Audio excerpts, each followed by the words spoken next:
Şu an bizim elimize ulaşan bütün kefenleri arabamıza yüklüyoruz. Arkadaşlar yüklüyorlar. İnşallah hastaneye morga götürüp teslim edeceğiz. Allah tüm hayırseverlerden razı olsun inşallah. Gördüğünüz gibi gerçekten gönüllüler kefen yüklüyor. Arabalara kefenler yükleniyor. Hastanelerde kefenler isteniyor. Türkiye'de hayırseverlerin gönderdiği kefenleri Adıyaman gazihanesine göndereceğiz.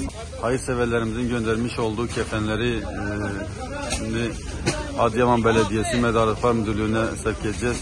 Allah-u Teala kendilerinden razı olsun. Allah bir daha bu tür acıları Müslümanlara, insanlara, ümmete göstermesin.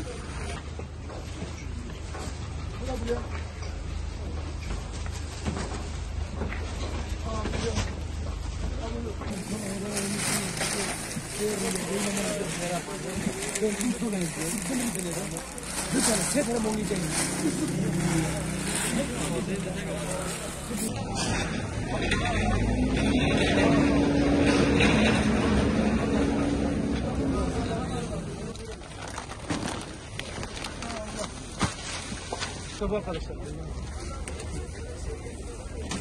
Orada çaylar var,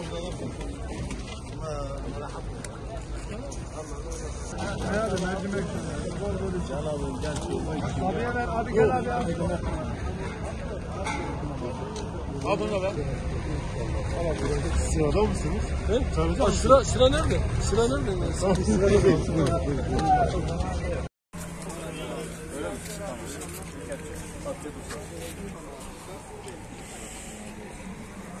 Gel dayı, gel bekleme. Aşağıdan da buyurun. Gel çorba.